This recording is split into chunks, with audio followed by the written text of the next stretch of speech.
It is March 27th, 2025, and the Chicago White Sox are ready to compete in another season, trying to make the playoffs for the third consecutive season. Let's look at who made it out of spring training. I've got everything organized. The minor league system is set. All the short lists are updated. Let's see what the starting lineup looks like. So, obviously, right field, Oscar Colas. Didn't hit as well as we'd like last year, but the spot is his. Alan Cerda makes the major league club out of spring training, really out of a lack of any other options. He does have quite a bit of power, hit well in AAA last season. He's 25. We'll see how he does. If he doesn't, we have a couple other options that can fill in for him as the right-handed utility outfielder. Luis Robert, we already know what he is. Terrell Tatum, at 26 almost, this will be his age 26 season, but he's 25 right now, will also be up with the White Sox to start the year. This eye was so good. He hit okay in spring training. We'll see how he does in his extended audition. Nick Ahmed still stays with us, hit a bit better in spring training than he did in the regular season last year. We'll see if that keeps up.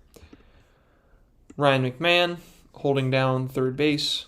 Wilfred Veras does start the year with Chicago. Didn't hit well in spring training, but these ratings have improved, and he can play all over the infield and outfield as our backup right-handed utility guy.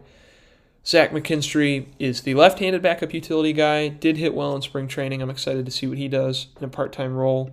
Willie Adames, the potential rating isn't good, and he hit awfully in spring training, so we'll have to see how he performs. We cheaped out. Instead of getting Tim Anderson or any other player, we traded for Willie Adames. Hopefully I get rewarded, but at this point I don't know. Andrew Vaughn obviously slots in at first base. The reigning MVP was smoking the competition in spring training. Wes Kath also hit very well. He's going to be our starting DH on most days. Dylan Dingler holding down that number one catcher position, 740 OPS in spring training. Anthony Siegler hit very poorly. We'll see how he does. Jimmy Crooks may be soon up in the bigs. So I like lefty-righty, lefty-righty, lefty-righty, lefty-righty all the way down the lineup except for catcher and shortstop.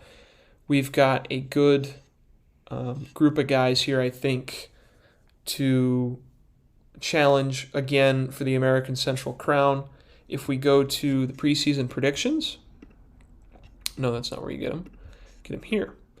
The Twins are projected to win the division in 84 games. We're supposed to win 77, but I think this just might be an unlucky simulation. I think our offense is better than 681 runs, and they did really like our pitching. We'll just have to see. Over 200 home runs is what we're projected to hit. Dylan Cease is up there in the top pitchers in the American League. A 3.94 ERA. None of these guys are really dominant. I don't know what this simulation was. If you don't know, I've heard that the preseason predictions are a simulation of 3 seasons and then the average of those. Cease wasn't good in spring training, and I think I am happy that I didn't extend him to the long-term deal he wanted. It seems that his ratings have come down, and he might be exiting his prime pretty soon. We'll see about that, though. We still have him under contract for this year and then next year if he chooses to accept a qualifying offer. Here's the National League. And before we get into the pitching, I do want to look at Zach Wheeler, who his ratings came down here with San Francisco, and he was getting shelled in spring training. I think we dodged a bullet not re-signing him. Entering his age 34 season. Well, this will be his age 35 season once he turns 35. But I'll be checking in on him. And Tim Anderson as well. Didn't hit well in spring training. He's now fragile. I also think that with this contract we dodged a bullet. And that's not to say that Willie Adames is going to perform better than someone like Anderson or that Buehler will perform better than Wheeler. But I think the long-term money that they were given is something I'm very happy about avoiding. So that's the state of the lineup and a few other players around the league. Here's the pitching staff. If we sort by relievers, Alex Lang is in at the closing role. Didn't pitch great in spring training, but I'm still excited for him. Andrew Abbott, a setup man. Beeks as well. Liam Hendricks, his ratings have declined, but I think will still be consistent.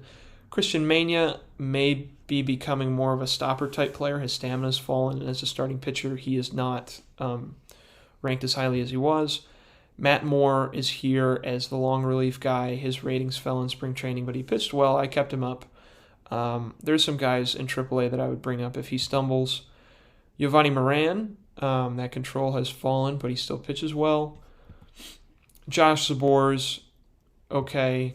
Walker Buehler up to a 60 potential. And Valdez, Giolito, and Sonny Gray in the rotation. If we look at the top prospects report, Jesus Godinez is our only top 100 prospect, and he's 18. We have the 27th ranked farm in baseball. I've tried so hard to have us have a better farm system, but it just has not happened. If we look at Susumu Niimi, who signed with the Brewers, he is the 4th best prospect in baseball. If you remember, we almost signed him. Just kind of bad luck, and really guys that haven't been ranked either. We do have some players that I think deserve to be on the top 100 list, but they just are not. If we look at our front office in the player development tab, I purchased Esteban Gonzalez, a 22-year-old center fielder type out of the American Association for $1 million. He didn't hit well there. Came out of Cleveland's rookie ball apparatus, but he is a 70 potential. And right now he checks in as the 119th prospect in baseball. Terrell Tatum still at 153rd. Maui Ahuna 154th. Wes Kath 170. And if we go into the prospects that I have highlighted that aren't around that top number, a guy like Francis Resendiz is a good player. I think he'll debut in the DSL this season. Chris Newstrom in the ACL, I'd like to see him hit better. Esteban Gonzalez, we already talked about. Riley Jackson, I have him now starting the season in A-ball. Didn't hit well in rookie ball last season, but he has to be up at age 20. I'm not going to keep him in the Arizona League. Ty Pete is still down there, though. He hasn't been good. I'm worried about him. Harry Ford, though, did take a step up. And I think he should be a top 100 prospect fairly soon. He just needs to hit better. But his scouting ratings have gone up to 55 after being in spring training. He's happy to be in AAA. I think he'll be a lot better this season than he was last year, which was a total dumpster fire. Eric Hernandez is a guy that I've had my eye on since the beginning of this sim, but he just has stayed stagnant. Brandon Winokur is going to stay in A-ball. Didn't hit well there in 100 plate appearances last year, but he has to start there. I'm not going to demote him. Christian Chatterton, another season in rookie ball, will do him well. Carson DiMartini is going to start the year in high A. His ratings have fallen since we last checked in on him, from a 60 potential down to a 50. I have him at second base right now, but as he moves up the minors, he'll transition to first base, unfortunately. Drew Gilbert is in AAA. His ratings have fallen. I might look to trade him. He's a trade piece at the deadline, given the lefty outfielders we have, and he is deriving, I think, a lot of his value from being able to play center field, but he's not quite good enough for me to want him at that position if he were to come up to the bigs. Christian Rodriguez, another guy that has stayed stagnant. He's been in A-ball for 2 seasons now. Jacob Walsh, his ratings fell dramatically as well, as I called him up to spring training from a 70 potential to a 50. And he's still a good potential player at first base, but not nearly as promising as he once was. And it looks like the rest of Major League Baseball was correct on him, not ranking him in the top 100 prospects when I drafted him. Go down the list. Jimmy Crooks I have up here. He was in spring training but didn't play at all. He did play in the Arizona Fall League. And like I said previously, if Siegler doesn't hit well, Jimmy Crooks will be up. And I think that may do it. No, last one, Renee Lastres, another player who went from a 70 potential down to a 45. I'm very disappointed in this with him. But he's done nothing but hit in the draft league, and he was okay in A-ball. I still believe in him. I think this just might be a temporary lapse, but I'm disappointed in that. So that's the team right now. I think I will check in on some of the transactions around the league. After being the 6th most improved team last season, we drop down to number 24. We lose 4.6 WAR, and a lot of that has to do with Wheeler and Anderson, along with Moncada, Jimenez, and Sheets. But then we add, I think, peripherally to our bullpen and our overall pitching staff to try and be better around the margins than we were last year. I think that might be what sunk us in the playoffs if it wasn't just the randomness of it. The Dodgers are the most improved team. They bring in Edman, McNeil, Logan Gilbert, Miles Straw, Andrew Haney. It's been a couple quiet off seasons in this sim so far, although the Pirates are ready to go for it. They finished 83-79 last year. They signed Alex Bregman to a decently sized contract for them. I think that it would be the biggest contract in franchise history. They also trade for George Springer, who is still a good player, and he was with Toronto. He's a free agent after the year. And they also bring in Anthony Santander, who had a good year with the Orioles, the pennant-winning Orioles. They trade Jared Jones for him, along with Junho Kim. So the Pirates are ready to go for it. The Mets actually improve after their World Championship winning season, bringing in Yandy Diaz, Jazz Chisholm, Christian Arroyo, Devin Williams, and as well as Eloy Jimenez. They do lose Jeff McNeil and Omar Narvaez, who goes back to the Brewers after we failed to sign him. We pick up Framber Valdez and Walker Buehler, who were former Mets, but the Cohen-led Mets still keep chugging. Other teams that improved: Padres, Mariners, Cardinals. Rangers. The Rangers had about everybody on the trade block in the off season. I don't think they traded all of them, but it was still a fun time to be a Ranger fan with all the moves they made. Zach Wheeler, like I said, goes to San Francisco.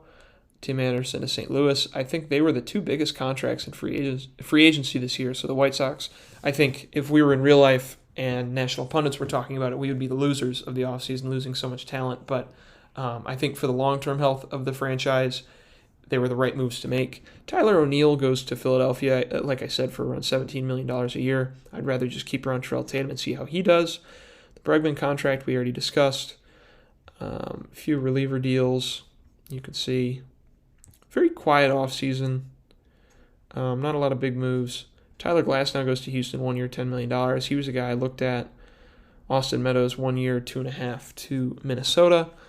But I think that there will soon be a youth movement that takes hold with this team, and I'd like to get ahead of it. I don't want to be in a position where I still have so many veterans that we're unable to move away from because of their age. This team may take a step back defensively, maybe a little bit offensively, but if Colas steps back up, if Tatum surprises, there are some ifs with this team, I will say. But I think the pitching staff, these are still 5 quality starters, even though we lose Wheeler. The bullpen, I think, is better than it was last season. I made some improvements to depth pieces. And then if all goes wrong, we still have Maui Ahuna, we have Harry Ford, we have Benny Montgomery, we have Brandon Williamson, Lloyd Elchapelli. I think the high minors are stronger than they once were. And I'm very excited to see whatever direction, again, this season may take, if we exceed expectations or if we fail to meet them. We are set up well for either path ahead. We can make trades at the deadline to buy with some of the surplus prospects we have, like Gilbert, Stever, Mateo Gil, I don't know. Or we could sell. We have a number of veterans only under contract for 1 more season that we could get off of. And the team is very flexible right now, and I'm happy about that. So I'll check back in July at some point here in 2025 with how the White Sox are doing. Thank you for tuning in. Have a good day.